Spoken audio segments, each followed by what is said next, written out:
Je m'appelle Nicolas, je vis en Suisse, dans le canton du Valais. Je témoigne pour la maladie d'Huntington. Ma mère était malade, il y a eu beaucoup de contentieux aussi, à fait de son comportement, de sa façon d'être.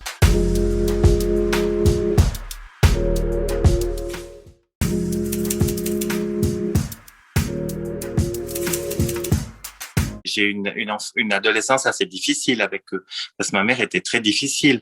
Je vous dis, elle piquait des crises, c'était vraiment une bipolaire. Hein. C'est des gens malades, c'est pas toujours volontaire. Quoique des fois, je me dis, il y a aussi le caractère. Ma mère avait, enfin, je sais pas si c'était la maladie, mais elle n'avait pas un caractère facile. C'était quelqu'un un peu de soupe au lait. Mais des fois, encore maintenant, je me dis, mais est-ce que c'était vraiment que la maladie ou est-ce qu'il y avait encore de la méchanceté là derrière? Des fois, j'arrive pas.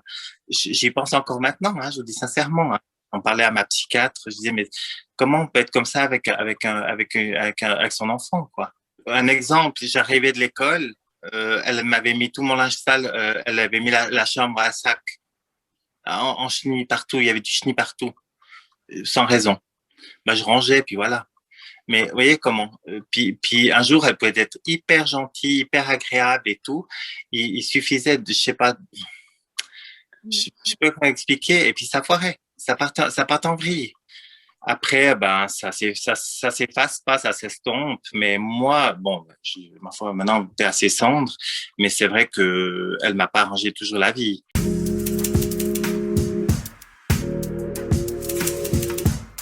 Ma mère avait 8 enfants, elle en a eu à 40 ans, donc c'est plutôt ma sœur Françoise qui s'est occupée de moi. J'avais pas de contentieux avec elle, c'était toujours du pur bonheur. J'ai vécu avec mes parents jusqu'à l'âge de 19 ans, je suis partie, c'est ma sœur Michel qui m'a récupéré. J'étais pas majeur à l'époque et ma sœur Françoise m'a beaucoup aidé aussi quand je suis parti, mais mon papa s'est suicidé 6 mois après parce que je suis parti de la maison. Pour lui, c'est bon. Mon papa était de 1912. Moi, je suis vraiment arrivé. Il avait 54 ans quand il m'a eu, et puis ma mère avait quand même 14 ans de moi, donc 40. Et puis j'étais quand même le huitième.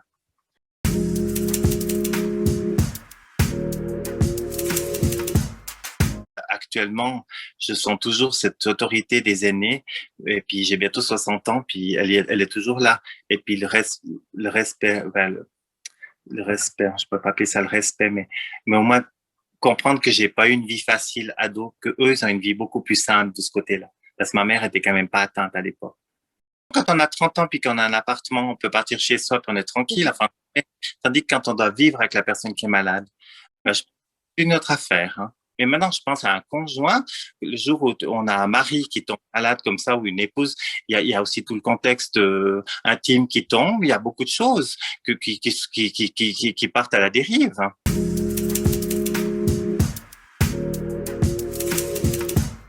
Avec moi, c'est une Rachel, elle se permettra pas des choses qu'elle se permet avec mes sœurs ou avec mes belles-sœurs. Elle est beaucoup plus capricieuse, enfin, j'aime pas ce terme, mais beaucoup plus exigeante avec le reste de la famille. Avec moi, pas du tout, parce qu'elle sent qu'elle. Moi, je peux me montrer assez direct et assez dur quand même, dans le sens que je me laisse pas dire n'importe quoi et je laisse pas faire n'importe quoi non plus.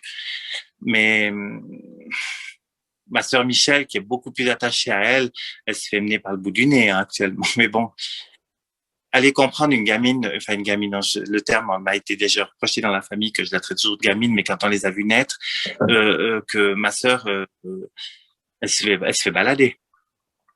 Parce que c'est comme sa maman, elles ont été beaucoup élevées avec ma sœur aussi. On était un peu un clan à l'époque, très proche comme ça. Et puis, ben, c'est un peu la maman qui lui reste, parce que sa vraie maman, ben, elle est loin du bal. Hein.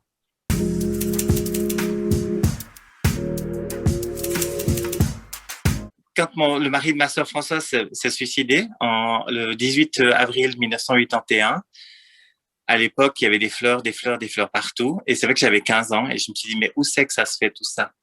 Et j'ai été voir à l'atelier et j'ai été, depuis de ce jour-là, donc ça fait 40 ans, j'ai dit, je ferai mon métier avec ça, je ferai mon métier là-dedans et j'ai jamais arrêté. Donc, il m'a donné mon héritage. Il m'a donné ma formation en partant. L'école, je l'ai faite toujours, comme on dit ça, à la raclette. Vraiment, toujours les mauvaises notes, le minimum légal. Et toujours est-il que quand j'ai voulu faire mon métier de fleuriste, là, ça a changé d'école, je vais aller sur Lausanne et tout, et j'ai fait le métier de fleuriste et tout. Et quand j'ai passé les examens, ma mère, elle était persuadée que j'allais les louper. Ce qui se passe, c'est que ben, je les ai réussis, et puis que j'attendais des résultats, des notes. J'ai reçu mon diplôme, mais je me suis dit, les notes, où sont les notes? J'aimerais savoir combien j'ai été noté et tout. Et puis finir, bah oui, avec les années, bah ça a passé, voilà. J'ai oublié. Enfin, ma mère décède en 2007 et puis je demande à mon frère aîné d'avoir les affaires, c'est un coffre avec des papiers, tout ça. Puis j'ai récupéré un peu les affaires de mes parents, les archives et j'ai trouvé mes notes. J'ai trouvé mes résultats scolaires. Ma mère les avait reçus, elle les avait mis dans le coffre, elle m'avait jamais dit. Je pense que pour une fois qu'ils étaient bonnes, elle s'est dit, bon, on va pas lui faire plaisir. Elle les a cachés. C'est excellent.